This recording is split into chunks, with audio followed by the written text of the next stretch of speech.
Welcome back to GotTech the Podcast. This is episode 104 called 17 Best Kept Secrets in Google Apps for Education. In this episode, Guise and I will discuss 17 hacks, tips, tricks, and extensions that teachers should be using when using Chrome and Google for Education apps. We'll also discuss some of our latest published content and share a giant announcement that we've been alluding to for the past few episodes. This is another one you don't want to miss. Check it out. All right, so we're hopping right into 104, and this is one of my favorite episodes. We kind of do this one pretty much every year, where we just go and throw out some reminders and add some new best kept secrets, especially when we're talking about Google Chrome and Google Apps for Education. So before we get into those, I think we should probably talk a little bit about what we've had going on the last couple of weeks. So Nick, before we get into that, what's on your mind? How you doing today? Not too much is on my mind. I'm doing pretty good. As we're recording this, I'm deep in the mid-year or the end of quarter or end of semester, whatever you want to call it, the big grading push, because we're sort of starting a new marking period here, which means there's lots of that, everybody's favorite bookkeeping stuff to take care of. So lots of grading, lots of emailing, lots of students checking on their grades. And as you know, that stuff is pretty time consuming. But I also always kind of look forward to it because it's when it's over, it's sort of like a fresh start. So that's what I'm dealing with now. What about you? What's going on? A little bit of the same. We just wrapped up our podcasting course. So I'm trying to listen to the last 8 episodes or so that was turned in to me. We were remote the last 2.5, 3 weeks. So students really had to get a little bit creative on how they were going to record and edit their podcasts and things like that. So we had to find some alternate routes rather than the traditional setup that's in our podcasting rooms. But all in all, I think we're in a good spot. So with that being said, why don't we just hop into some of our most recent blogs? Because as of late, we've been blogging a lot more, and I don't know if that will hold up throughout the year, but I know I'm definitely enjoying it.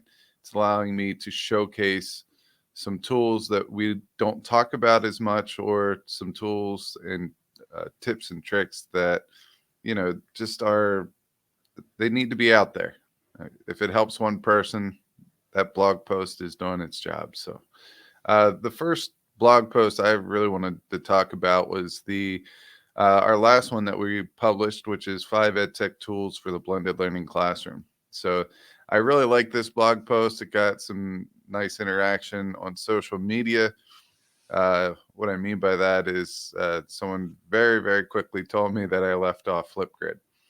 So I love that type of stuff because it shows me that people are very passionate about Flipgrid, and Flipgrid is an awesome tool.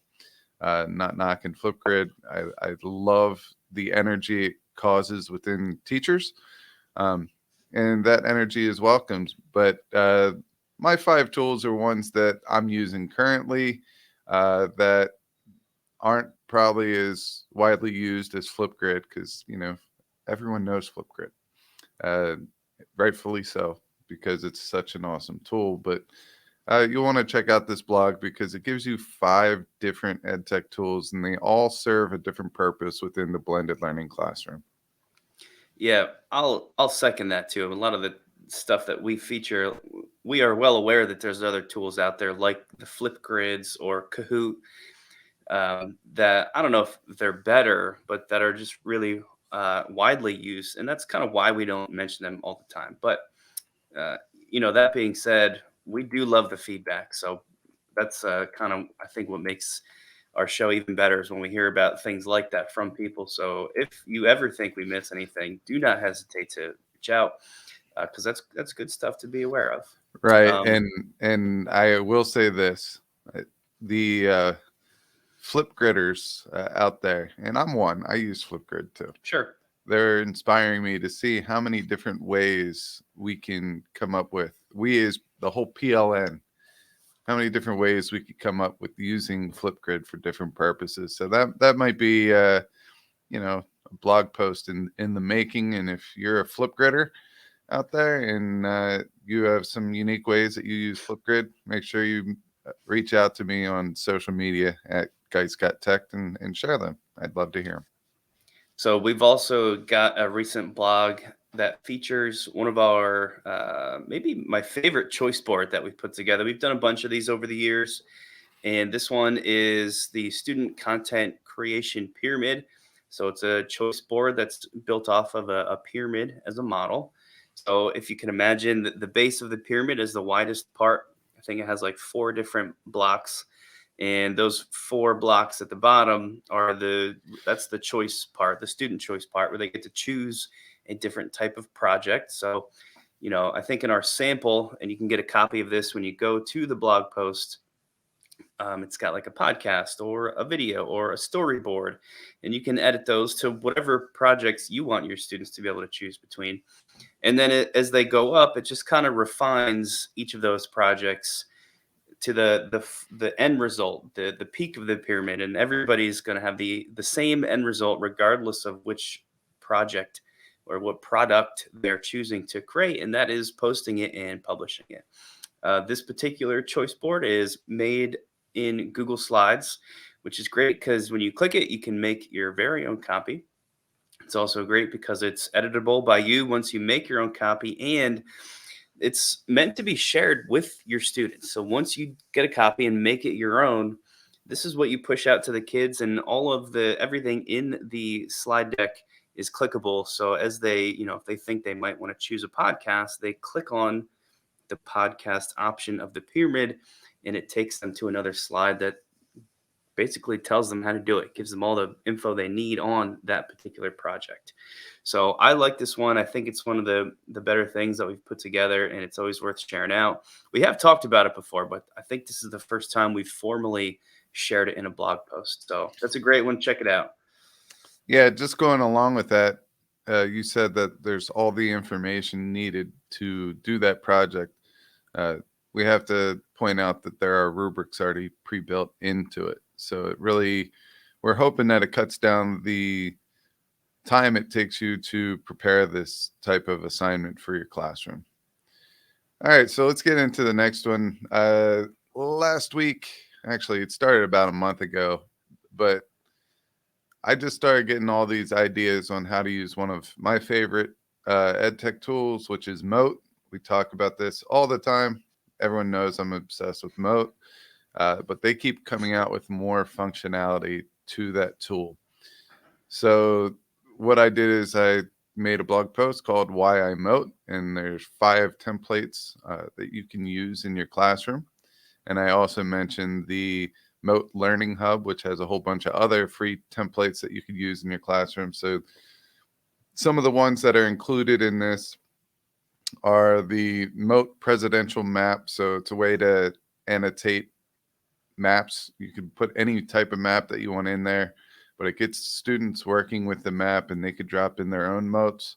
I did one on the presidents where each student will get assigned 1, 2, maybe 3, depending on your class size, presidents. And what they would have to do is do some simple research, where they're from, a couple interesting facts. And then what they would do is drop a mote on the state that president was from. So that's one. There's another one, a claims evidence reasoning template. And I believe the third one was there are a couple different writing exercises, whether you're doing a book review, doing a summary on a book, or if you're writing your own story. Well, I did 5 of them, and then a couple days after I published it, I thought of a couple more. So I published those on social media. Maybe I'll link them into the show notes as well. But it's another writing exercise one. But the one I really like is the one on leadership, identifying leadership characteristics.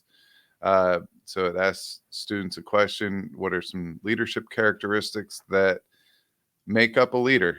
And they identify those either by typing into the Google slide or by sharing it with the Mote. And then they go find a couple of YouTube videos showing motivational or leadership videos. A lot of times these are characters in videos. And the third box is asking the students to link it back to the characteristics. What about this clip portrays a leader? Why do you think this is a leader, and how are these leaders different between your two different clips? So I think those are some good templates that you could easily use, especially the leadership one, maybe at the beginning. I know we're starting the second semester, so maybe the beginning of the second semester, you could do it as an icebreaker. Yeah, lots of great tools there, and Moat is great because it's so leveled in that you can use it as literally just its purpose of making your Google commenting faster, right? Making it more personalized by using the voice recording commenting that was kind of built out of. But these templates that you've been working on, and almost, if not all, these are Guise's creation. He's really passionate about that. Um, that they also are making Moat the centerpiece. Really, the whole lesson is built off of that. I just think it's cool when there's a tool that is very simple like Moat that does really just one thing, but it's such a great thing that it can be applied in so many different ways. And I guess that brings me to the last recent blog post, which is kind of just a repeat of things that we've been sharing quite a bit. Actually, I'm talking about the 12 Days of Edtech. This was our pre-holiday season, one video per day. Just a blast of information on a whole bunch of different topics, everything from Canva to gamification tools. We just made a series, really a video series, very short videos where every single day we sent out a different one. And we have shared all those on the show and on Twitter, but this is the official formal kind of putting all 12 together in one place in this blog post. So I think the whole series came out really nice. You can find those on our YouTube channel, and you can find all of these recent blog posts on GotTech.com, or just head to the episode 104 show notes, and you can find direct links to them there as well. Yeah. So if you're listening to the podcast, you just heard our big announcement. We are now part of the Teach Better network. If you're watching us on video, you will not see that. You'll have to go over and listen to the announcement on the podcast. But we are part of the Teach Better podcast network. We're super excited about this opportunity. For a while now, we've been trying to think about how we can make a greater impact on educators and try to help them out. And one of the ways is to combine with something that is bigger than ourselves. And that's what we did. We joined up with the Teach Better Podcast Network. Super excited. They're great people over there. We reached out. We said we had interest. We met a couple times, and I just think it's a mutually beneficial relationship, and we have a lot of goals that align to one another. So we're very, very excited about this. Yeah, I like to think about it as, our podcast, which has really been flying solo for the, past 3 years since we've been doing it. We're now part of a larger flock of podcasts, which is really awesome. And I'll make just the Teach Better website, teachbetter.com, part of, one of our featured tools for this episode. If you don't know about it, it's a lot more than just a podcast network. If you go to teachbetter.com, they have all kinds of things like professional development. They have academies that you can sign up for, a whole, all kinds of videos on everything from just inspiration to more concrete lesson ideas. They're the best. And, just the podcast network is one small piece of what they do. But we, like Guys just said, we're super excited to be part of a podcast network, and we're really proud that it is the Teach Better one because I think they are awesome. So that's fantastic, and we're happy to be there. And with that, I think we can get into the main segment of this episode where we will talk about some best kept secrets, some hacks, some tips, some tricks. I think we've got about 17 of these, maybe a little bit more depending on how you break them apart. But man, I don't know. This is always one of my favorite topics to talk about because these are just little things that are just fun to know. They make your digital life a little bit easier, a little bit smoother. And I think almost all these are focused on stuff in the Google platform. So Google education apps. And I'll let you kick it off with this list that we put together for today. Yeah. One thing we got to say before this, some of these you're going to know. But for the teacher that finds out one of these, that's really who, I don't know, that makes this type of a show worth it. We go to conferences a lot less since COVID, but we're getting back into it. We'll be at Pete and C next month, and NJECC in March. But we bring these tips there. We don't bring them all 17 or all 19 of them every time we go out. We'll just pick one that we want to focus on that time and just be like, hey, by the way, did you know this? Most people will say yes, but there'll be a couple of them like, no way, I didn't know that. And I wish I did a long time ago. It would save me all this time. So some may be a review, some may be new. And that's what we're really shooting for here. A nice mix, because we're trying to get everybody, closer to the same spot. I think that's a great goal to have. So the first one we're going to deal with is just in Chrome hacks. Actually, the first two, one of which I'll do and one which Nick will do. And one of my favorites, and this is an oldie but a goodie, is tab reopen. So I am a tabber. I will have 17 tabs going across the top of my screen, and I'm comfortable with that. But every once in a while, when I go to close them, I close the wrong tab. So tab reopen, you could easily do this on Chrome by hitting Control, Shift, and T at the same time. It will bring back the last tab you closed. It doesn't matter if it was 2 seconds ago. It doesn't matter if it was 20 minutes ago. It will, as long as you keep hitting Control, Shift, T, it will keep bringing tabs back, which is really cool. And one thing I did notice that, every single tool or trick that we've used so far, I'm just putting an ER at the end, and that makes it the person, like Flip Gritter. I'm a tabber. I kind of like it. I'll roll with it. But why don't you roll with your first Chrome hack? Yeah, I'm curious if you can do that with this one that I'm going to talk about now, which is sort of in the same theme. And that is if you have a bunch of tabs up all at once, you can really, really quickly scroll through them. Sometimes, especially if you have a lot, the size of the tab will shrink down so you can accommodate all those. And it gets sort of tough to see what each of them is. You might forget the tabs that you've got up, but if you hold down Control and tap one of your number keys on the keyboard, so right now if I hit Control 1, it's automatically popping over to the first tab in the list, so the far left-hand side. Control 2 goes to the second, Control 3, the third, and so forth. And this is just a very slightly faster way to navigate through your tabs and sort of quickly see what's there. I would use this if I had a bunch of them up and I know I want to clean house a little bit and close some that I'm not really using. I can use this Control number key trick to kind of quickly see what's there and then close them if I don't need them and shrink down the number of tabs that I've got open. It's a nice way to kind of speed up that process, I think. All right, so you're either a scroller or a chromer. Ooh, okay. I'll take either one of those. Maybe scroller, because chromer could be maybe a lot of different things. All right, so I was giving you a vague and a specific. You went with the specific, so we'll roll with that. Let's head into Google Slides. One of my favorite secrets in Google Slides is the reformatting the slide dimensions. So a lot of times people don't know this one.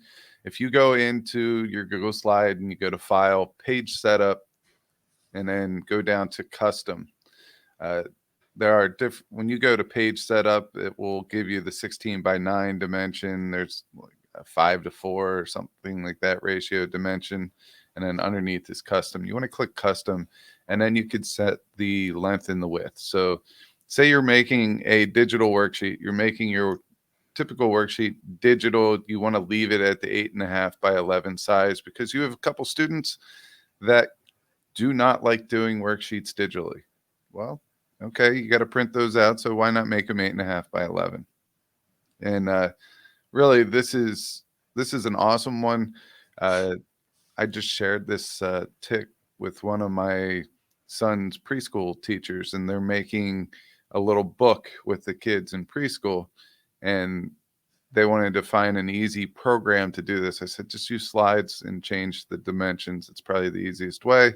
And now they're off to the races. They're very happy with it.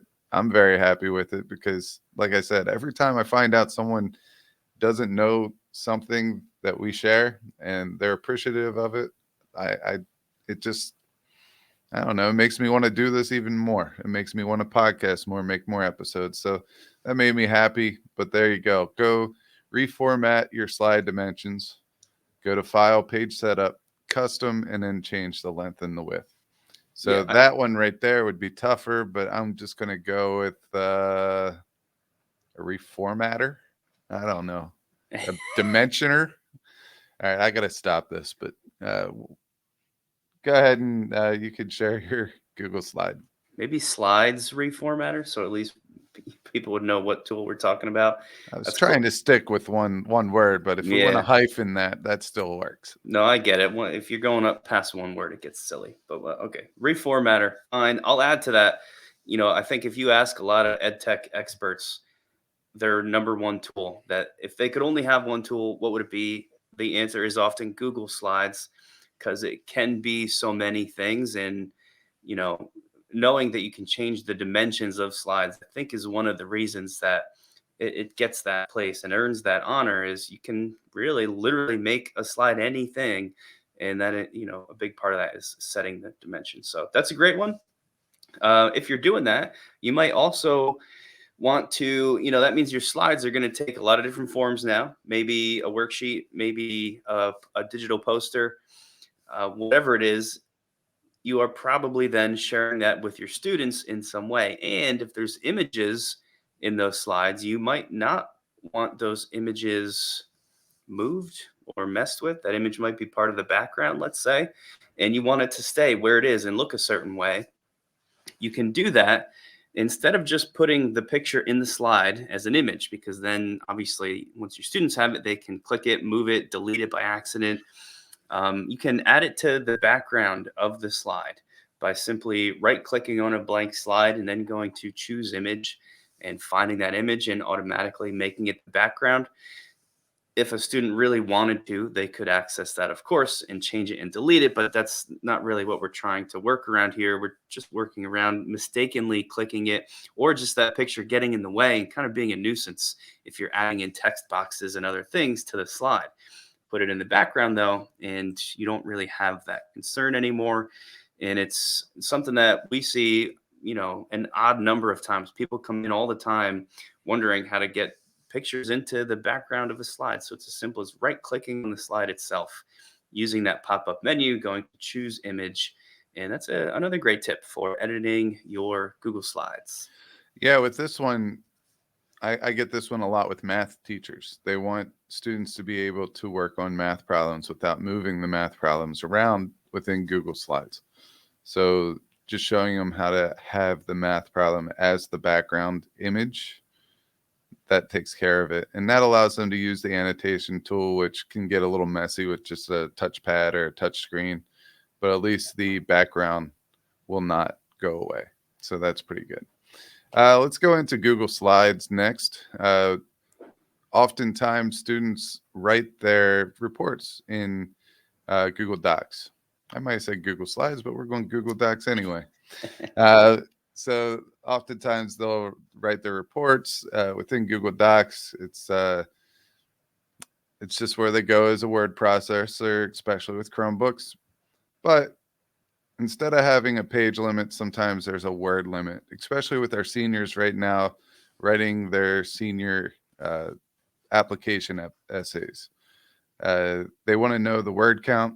Well, there's a shortcut that allows you to display the word count when you want to see it, or you could display it permanently throughout you typing a paper. Me, I get anxious when I see a whole bunch of, every time I look up and I see my words change, my word count change. So I would probably just use the shortcut, which is Control-Shift-C.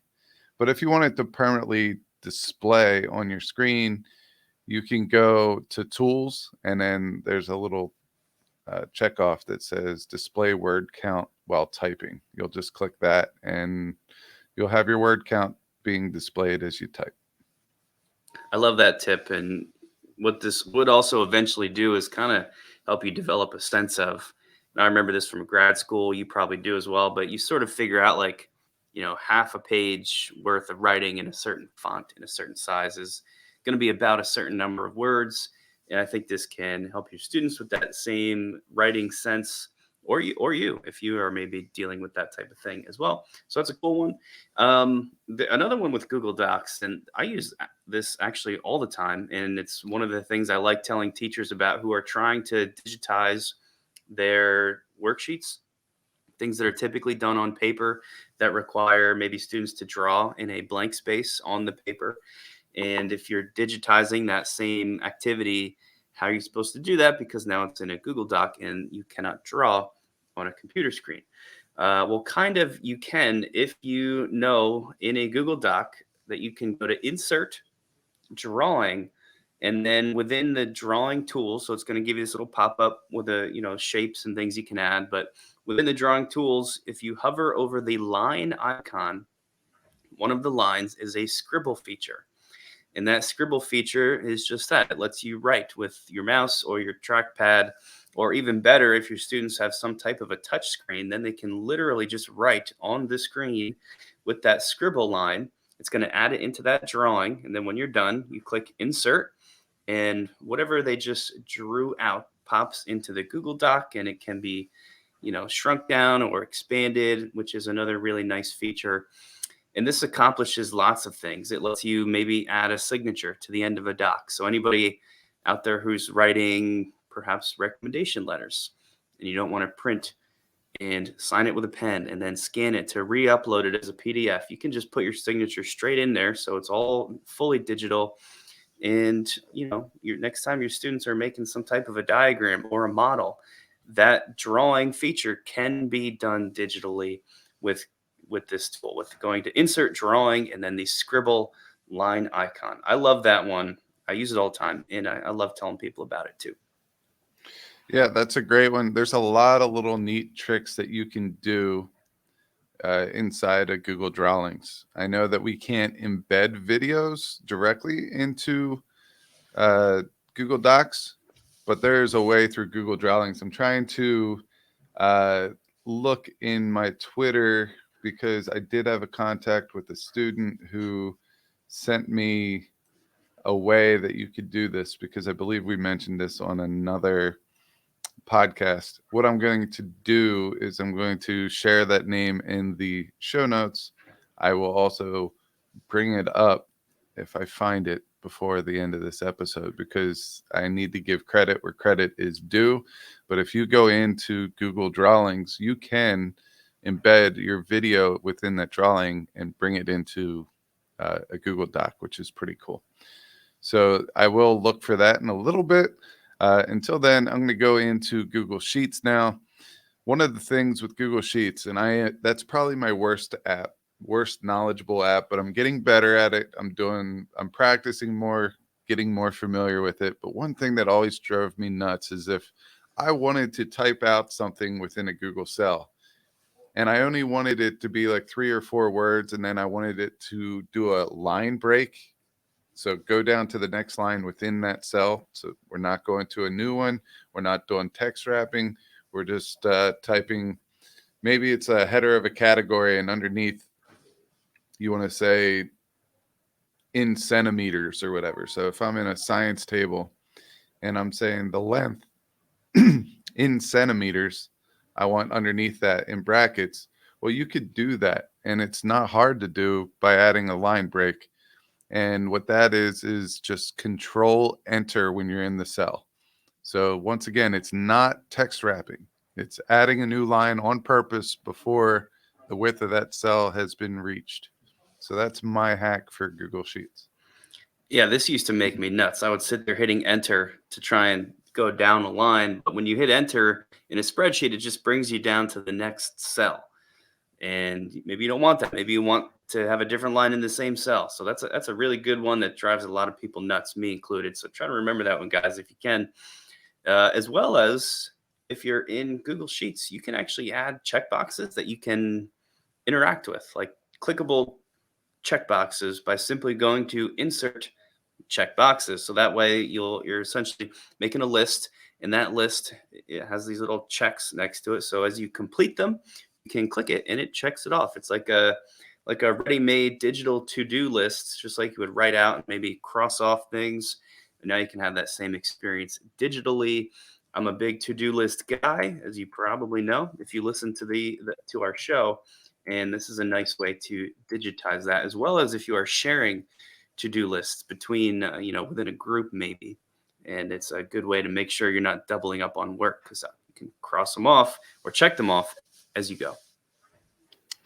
Yeah, that is also another fantastic one. I know that my wife and we share a Google Sheet where we have our list of food items that our kids like. So I have 3 young boys. They drink about 3 gallons of milk each week. So anytime we finish a gallon, we'll uncheck the box. So we know if one of us, my wife or I, are close to the grocery store, we could go into there and make sure that we always have the kids' staple foods, because they are super picky eaters. So we need to get them to eat something.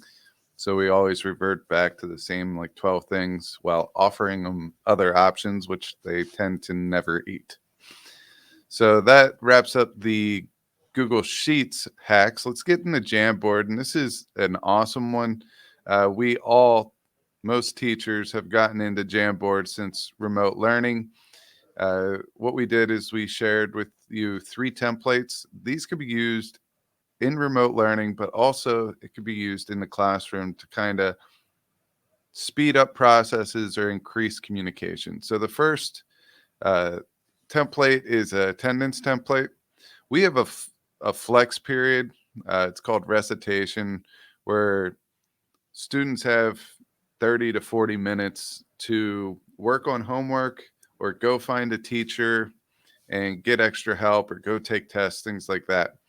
So usually the beginning of that period is chaotic because students have to check into their recitation room and then they go away. They go to a teacher, or they're working, or they're going to the media center, or whatever it may be. So an easy way to do attendance right at the beginning is to share a Jamboard with them. And this is a Jamboard that they would access every day. It has all their names in boxes. And then on the outside of it, it has green check marks.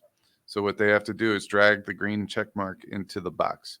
Now, this might not be something that you can do right away, like the first day of class, because you have to build a rapport with your students and make sure that you have trust between you and them, and let them know that this is something that they could easily manipulate and they shouldn't abuse it. So they shouldn't check in someone else. You need to lay down some ground rules.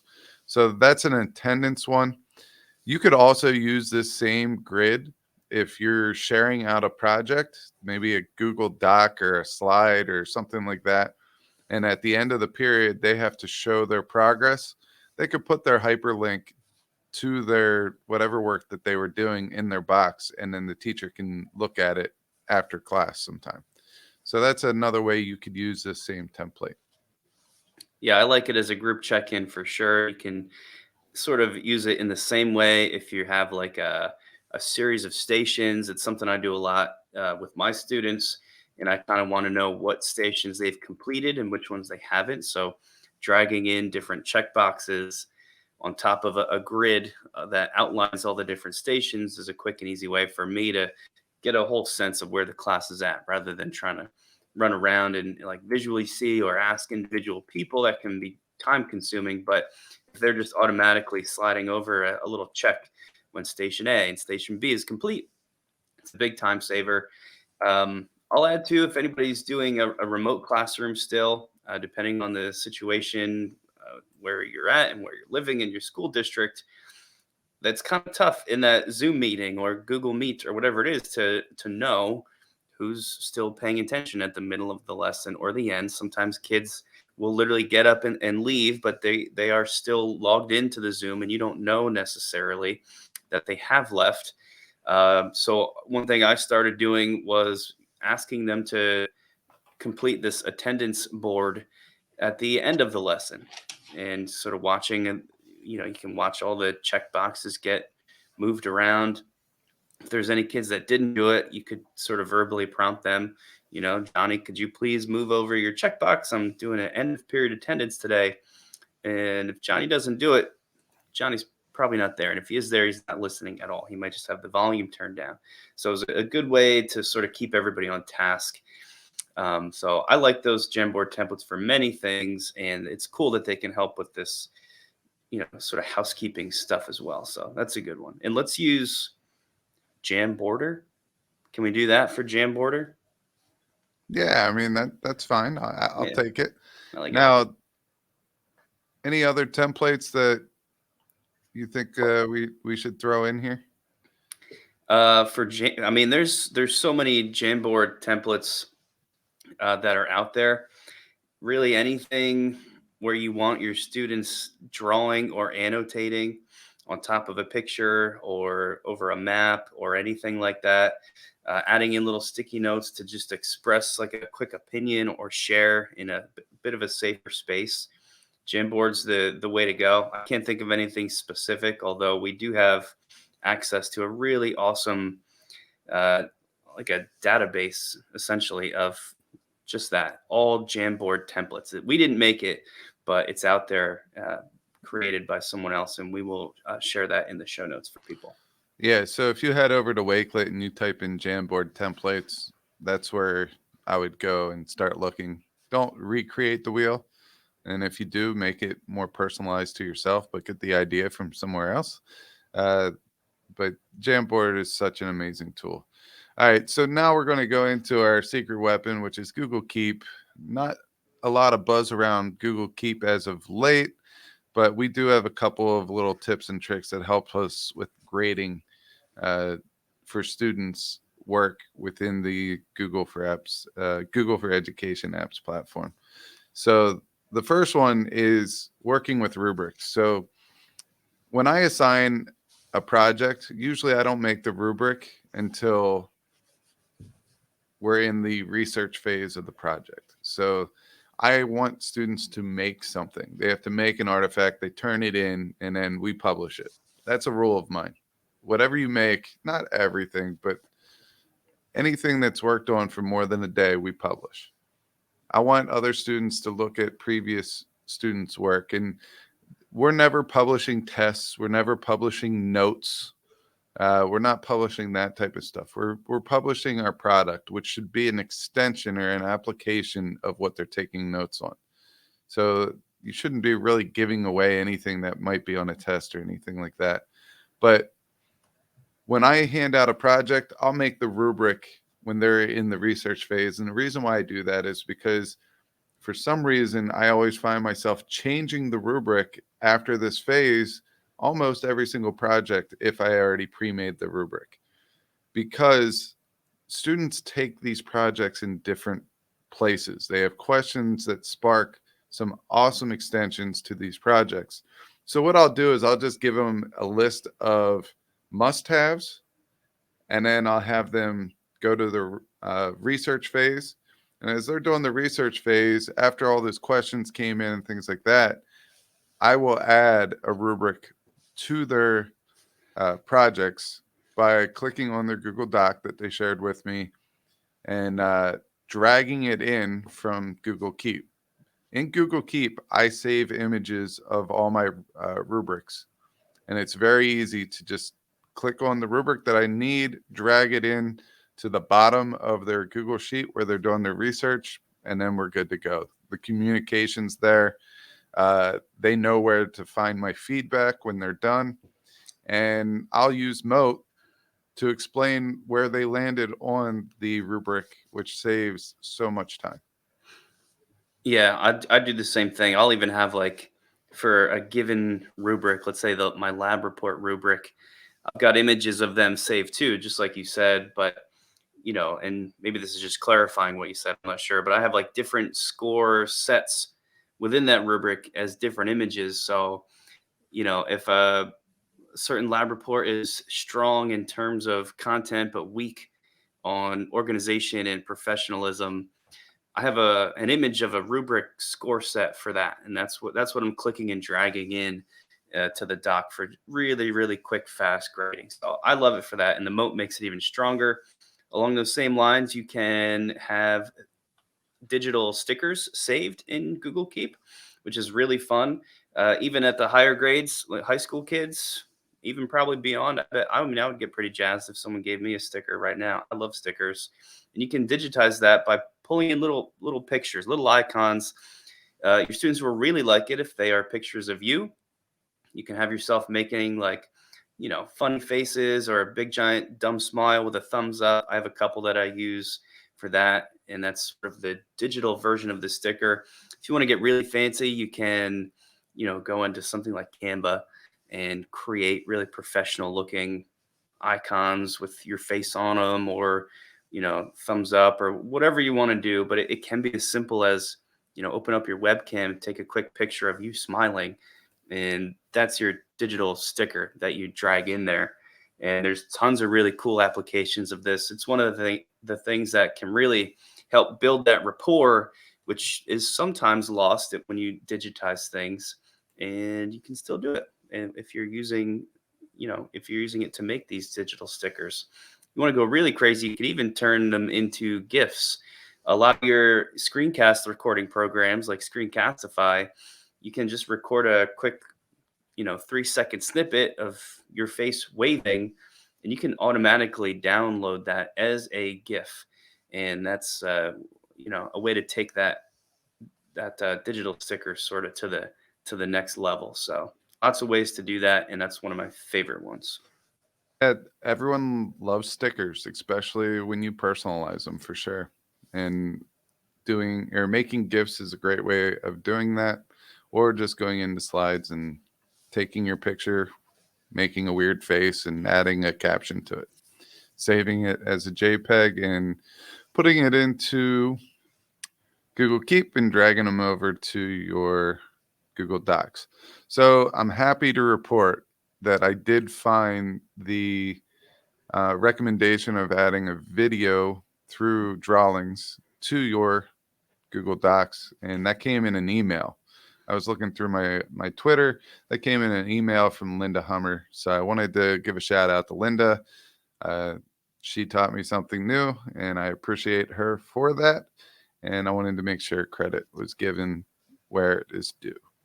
So let's go into our next category, which is kind of a universal hack for all the Google apps for education.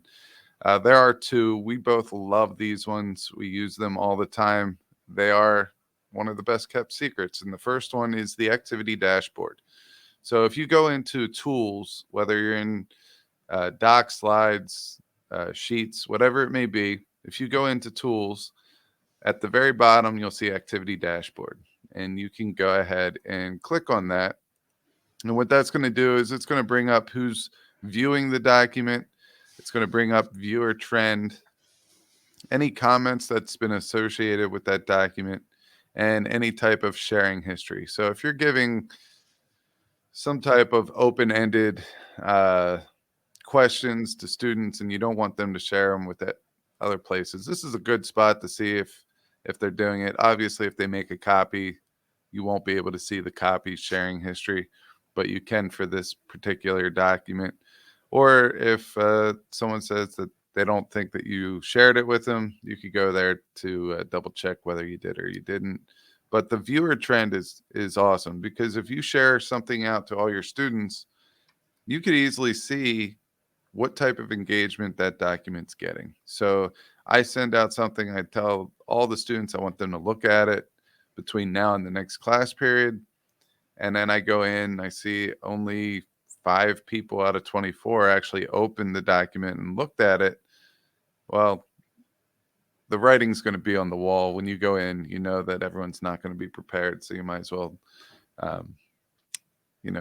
determine how you want to deal with that at that time. So Activity Dashboard is a pretty awesome tool that not a lot of people utilize.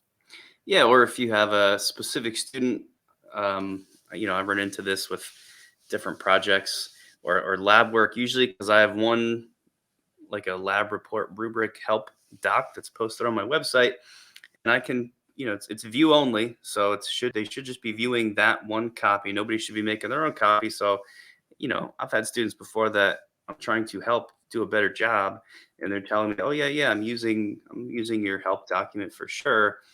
I can go there and see definitively who has viewed it, like by name, and that's really helpful for me to go back and say, no, you haven't, or yes, you have been using it. So let's figure out what else is going on here and what else I can do to help you. Along with Also, that, oh, sorry, I go ahead. gotta hop in here because you just Yeah, sparked something. All sure. right, I love when you do this. It's awesome. You probably hate when I interrupt you, but sorry in advance. It's gonna happen for at least another 100 episodes. It's Uh, all good. but group work. Oftentimes we want to know who's doing what or who's actually contributing to the document. So if you tell each group that they have to share a document with you, you could go into that activity dashboard and you can make sure that all 5 people in that group have at least accessed the document. Because if not, how are they contributing to the work? And questions can be asked at that point. So that's also, a nice little spot where you could see uh, if students are keeping up with their share of the group work. Yeah, totally, man. No, I'm glad you jumped in with that because that's an important way to use it. The next one that is sort of a universal thing is the Explore tool.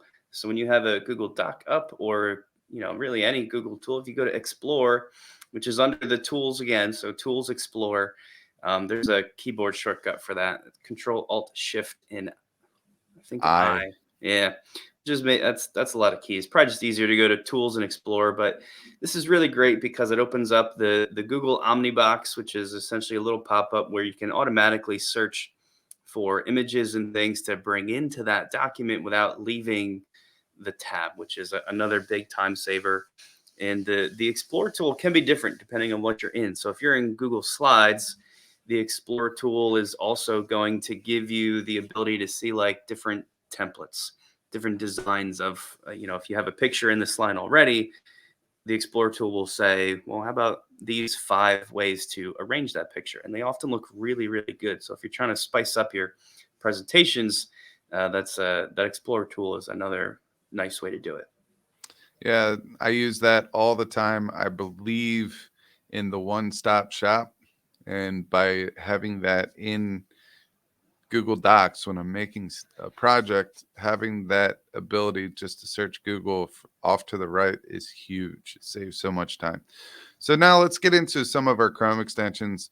We have 5, and some of these are new to the podcast or very lightly mentioned to the podcast, but we're sharing 5 here. These are our 5. I'm going to argue that they're my 5 go-tos because these ones I use all the time. Uh, the first one is Mote, and I'm not going to go into anything more on that since we already talked about it.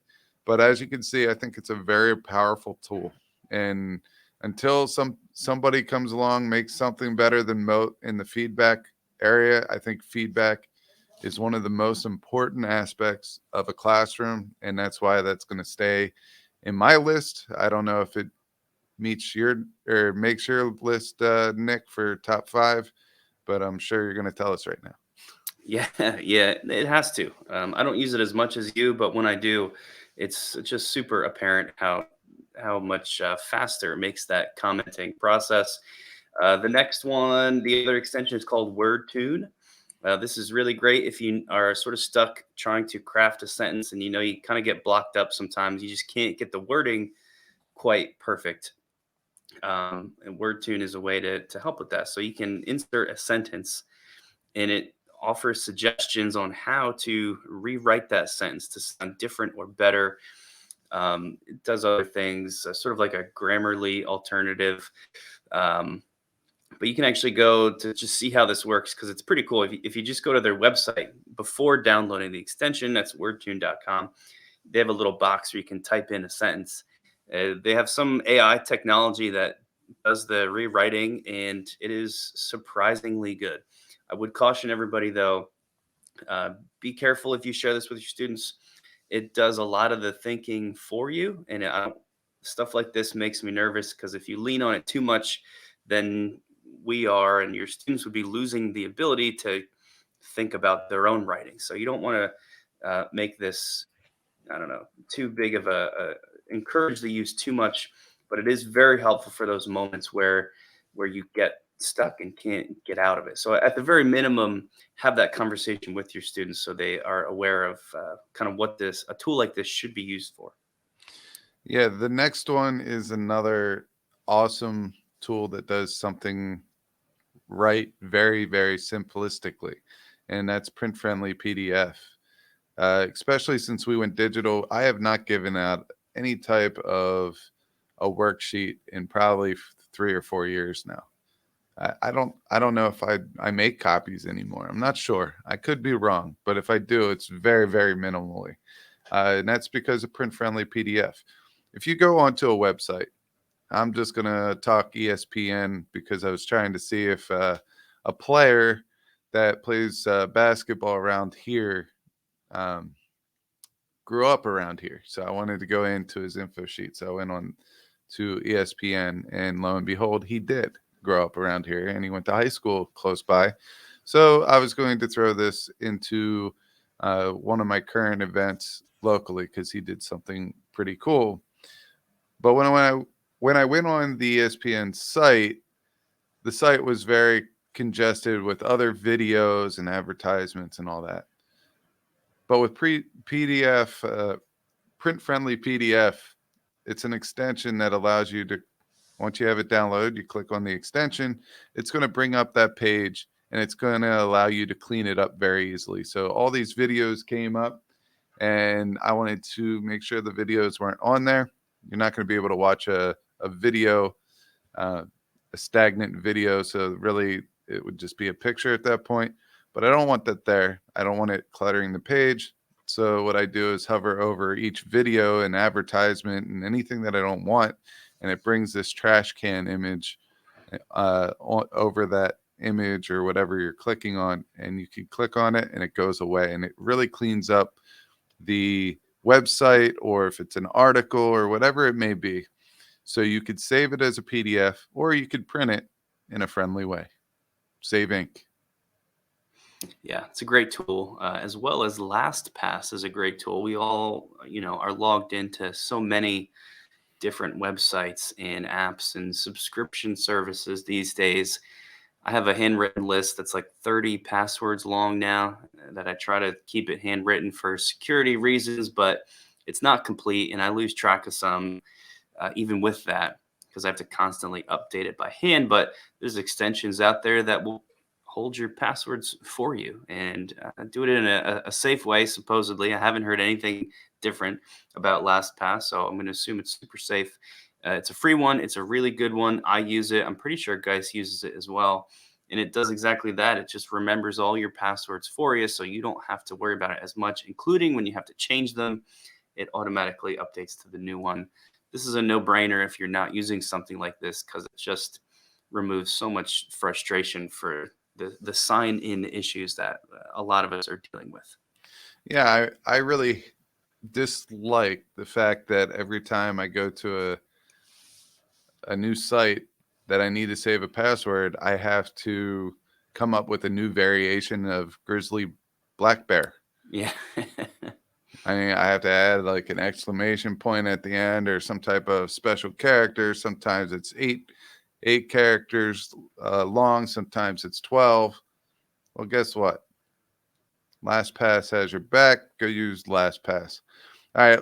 Our last extension we want to mention here is OneTab. We brought this up very early in the podcast. It's a tab manager. Nick likes the organizational piece of this, but he still doesn't believe in having multiple tabs open, so it doesn't really work out for him. But for me, it does. And I like this. Google has done a nice job at providing teachers and users with ways of organizing tabs into groups and whatever it may be. But there's one functionality that I think one tab does better. All right. Not only can you name a whole list of tabs and close them into one tab. So when you hit the one tab button, all 10 of your open tabs will go into one tab and they will be hyperlinked so you can access any of those 10 whenever you want.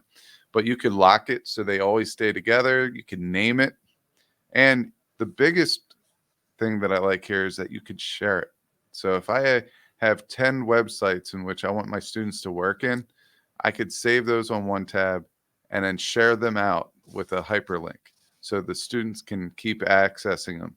A lot of times we get carried away. We let our students go out and do research, and when they have so many different options, it takes them a long time to really get to starting the research process.